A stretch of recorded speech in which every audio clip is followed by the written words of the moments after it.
You know what I love? I love that you still brought it back to, and that's what we always do, bring it back to self-analysis and accountability, period. I mean, that's what basically it came out to, because the whole thing about the entitlement, yeah, it's cool. Like if you're mad that someone didn't call you back after you guys had some interactions, I mean, if it's some ego shit, that's one thing. But if you're like, hey, listen, and that is universal. I really want to know, like, you know, what could I have done differently? Yeah. You know, what in your opinion, what was your opinion of me, and or what was your opinion of what I did, or how I got down, or, you know, if it was something like that where it's like no judgment, just let me have it. I'll take that information and be my best self next time. Man, if that was the conversation, but getting ghosted. That's a level of good faith that most people don't operate on. Good faith. Why would you really want to know that about yourself, unless you're willing to address it? Because awareness ain't enough. First of all, you ain't even at awareness yet. Well, I'm just addressing your question you asked. Okay, let me give you an answer in what they call it, layman's terms. Do you know, we all can relate to this, when your breath is stinking, your nose is the last one to know. Everybody around you know your breath smell like hot garbage. I almost spit your this out. nose is the last one to know, Yeah, right? I almost spit this out. That's what awareness is. That's how most people operate. They walking around stinking, and they nose don't know it. So that's awareness, not I saw this shirt, I laid it out, and I'm wearing this. You stick to hosting. You stick to hosting and wearing little t-shirts. That's what you need to stick to.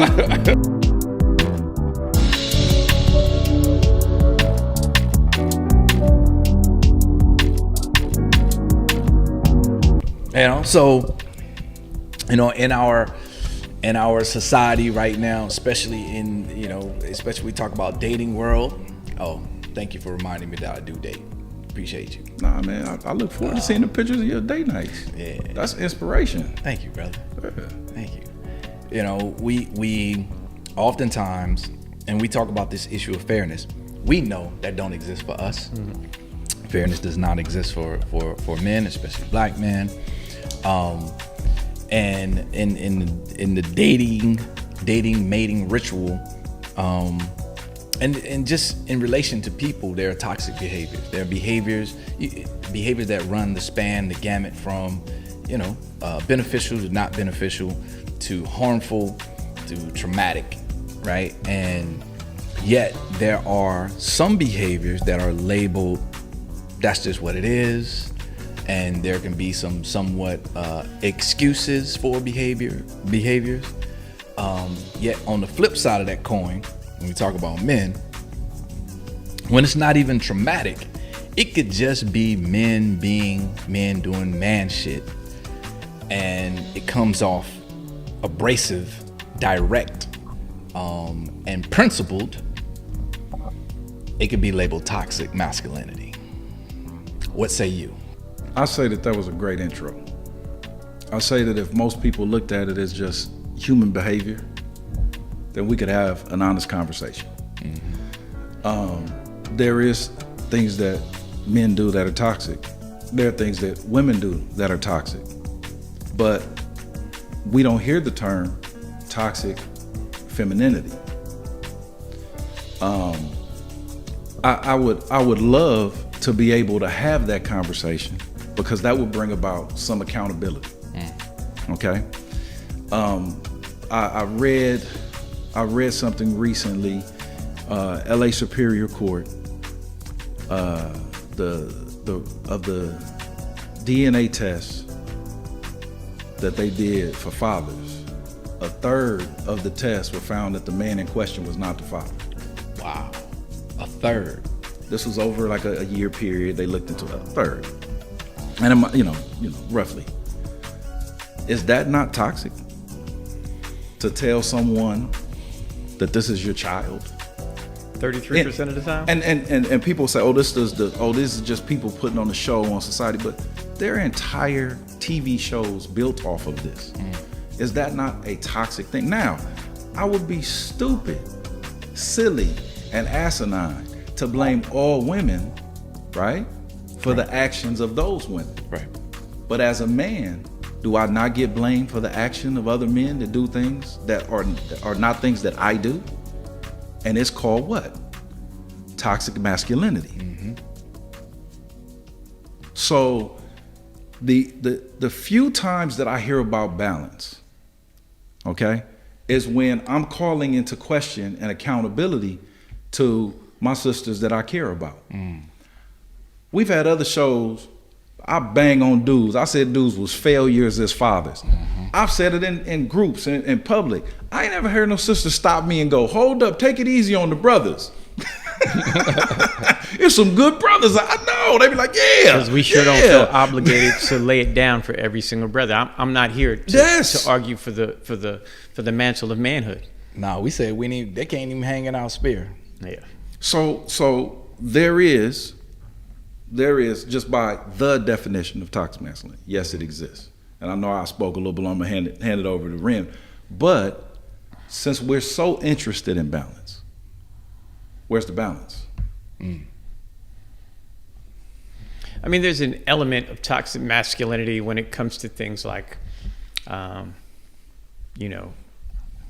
rape culture and the way women are portrayed in a space, in an accusation and things like that, or with a claim of this, and how the woman is put into a box in no space. And it is dealt with from a very male-centered view. That exists. You know what I mean? But when you're speaking in terms of dealing with a man and his emotions and how he expresses it in the space of a relationship, that is a communication issue. And that is a communication issue that has nothing to do with masculinity or manhood. Now, there's an area of manhood where we've spent many a year teaching young boys to not be emotional, and that is something that is not a man, like men putting their thumb on them. That is a societal thing. Men and women putting it and not giving young men of a safe space to express their emotions. We don't turn that and call that toxic in any way, shape, or form. That is a societal malady based on roles, and roles that people perpetuate that are not constructive to building great communication. So how is it this gigantic umbrella? Anything that I do in the space of a relationship that is deemed negative, or that you don't agree with, or that is contradictory to how you envision what your interpretation of manhood is, a woman, how is that all of a sudden now I'm being toxic? And how is that an expression of my masculinity and just not an expression of me as an individual and my emotion and me trying to express what my feelings are in the space of our communication? What's toxic about that? What's masculine about that in any way, shape, or form? Well, other than it's coming from a man. You said something earlier. There's advantages and disadvantages in situations, right? But I want to pick up on something you said earlier, societal and how we define things. You were a teacher. There's no way that you could have a sexual relationship, not that you would, with a 15 or 16-year-old girl and it become a Lifetime movie. But how many have we seen about female teachers having sexual relationships with male students, and we go, that's just guys, da da da da da. Right? So where's the accountability? Where's the outcry to be like, I don't want to see that mess? From our women saying, no, that's not the proper behavior. Those are your sons that are being taken advantage of. That is a predator. Okay? They showed What Would You Do on ABC. And they still show a situation where a woman is going off on the dude and people just watching. Right. Show that dude going off on a woman, people step in. Okay? Now, there have been many studies that have shown that in terms of violence, men and women are equally violent. But because of our physical stature as men, okay, the effectiveness of the violence is different. The ramifications. Right? different. I'm not advocating violence by anybody, but everybody needs to put their hands down. Okay? I was having this conversation with my sister. When a woman raises her hand to hit a man and she hits him, what you banking on is his home training that you wasn't in the house for. It's some relatives that you ain't never met that you hoping taught him not to hit you back. Okay, because if he hits you back with his full force, chances are it's on. And here's the thing, I've been hit by women. It hurt.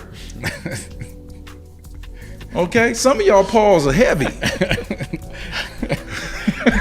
Yo, man, I think what stands out to me, basically what you talked about earlier, is around imbalance. It's an imbalance. It's an imbalance when you have a societal issue to where men aren't or don't feel safe to freely emote, and then they pin it up. We pin it up, and then Suppress it. we suppress, and then at some point in time, you know, the straw that breaks the camel's back, and then we erupt, and now we get labeled as something. So the whole time where we were trying to show restraint, and we did show restraint, not trying, we showed restraint and swallowed that emotion. Now once and didn't have the outlet to let it go, didn't have some Mac mittens around that can really tell us about ourselves and really be the sounding board to hear and listen. Now we're in trouble. So imbalance, and which it also takes me to the issue of fairness. There's no such thing as fairness to us, right? There's no such thing as fairness to men, and especially black men. I'll reiterate that. So, you know, There's here we that are. intersection where there's some intersectionality here that exists where there is a white patriarchal expectation of what manhood is, and that being exacted upon black men, where how we define ourselves is not by that exact same standard, you know, and that indoctrination exists across the board. You know, there are black men that have adopted that. There are black women that have adopted that. But even culturally, we operate very, very differently, and very differently with our emotions. You know, Do we even know how to define ourselves with our white people? I just wrote definition right here. Because just by us using the word toxic masculinity, that wasn't what we created. I know we created hip hop, jazz. I know we did that. You know, when I saw the boom boxes and the breakdance in New York, I was like, oh, that's us. us. You know, Right. us as Puerto Ricans was getting down. Yeah. You know, but this term, this whole concept, and it being wielded at us and weaponized against us. to whoever needs to hear this, black is a separate thing. Uh-oh. You are not, I'm a woman first. No. In this get down, black is a separate thing. There were no his and hers cotton fields. There was no his and hers Jim Crow. Oh no, you in the woman's colored section. No, you in the man's colored section.